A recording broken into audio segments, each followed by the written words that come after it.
Maryland is recognized. Mr. Chairman, I have thanked each and every one of the chairs.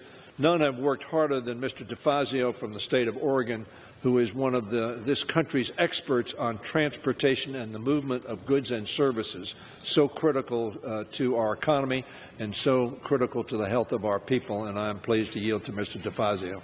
4 minutes. I thank the gentleman. The gentleman from Oregon is recognized for 4 minutes.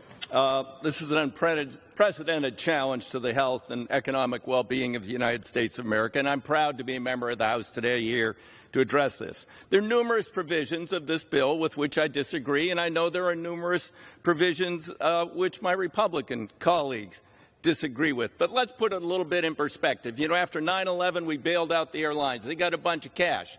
What they do then, they declared bankruptcy. And they preserved their assets, except not their most valuable assets. They screwed their employees. They lost their pensions. They lost their stock options. They lost their jobs. I remember talking to a 55-year-old flight employee, been flying 25 years. She said, now I got to fly 10 more just to get the guaranteed pension at 35% of what I would have gotten. That can't happen again. And then in 2008, Hank Paulson came to us and he said, hey, just give me the key to the Treasury and I'll take care of this. Well, for one day in the House of Representatives, we stood strong. We defeated that. 2 days later, we came back with something a little bit better, but nowhere near adequate. We need to learn from those mistakes. That was supposed to save people's homes and their jobs. Millions lost their homes, their jobs, their pensions. But Wall Street, hey, they prospered. Never again. And we started a week ago with Secretary Mnuchin proposing the same thing that Hank Paulson proposed. They all come from Wall Street, a couple of decades ago. And the Democrats, we fought back. We said, no, it's going to be workers, and families first. This is a different kind of recovery package. It is an ultimate bipartisan product, passed the Senate unanimously.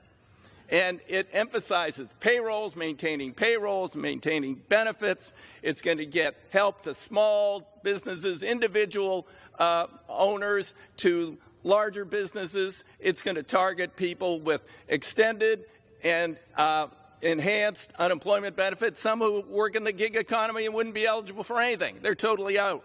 So these are really good things in this bill. And the aviation section should be a model for any industry that gets money from the funds that Mnuchin distributes. There's two packages. One is a payroll pass-through. Keep the people working, keep their benefits, keep their pay. And then the other part is heavily conditioned loans. No stock buybacks, no dividends, no executive bonuses, no bankruptcy for a year after you take these loans. Keep the industry intact. It's vital. And $3 billion to the contract workers, the service workers, the most abused people in the industry, the ones that you never see, who keep the plane clean and load the food, you move your bags and do everything else, push the wheelchairs. They get rotten pay. They get assistance in this bill. So this will keep the framework of this industry alive. COVID-19 is what we're battling now, but we've been battling something else in our economy for a long time. Corporate greed, Wall Street demands that put profits over profit, $2 trillion in tax cuts that went to the people at the top. For too long, the working people of this country have been ignored. Not this time.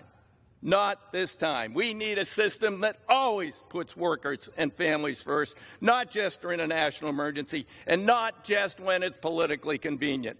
And I'm ready at any time to roll up my sleeves for that fight, and I yield back the balance of the gentleman.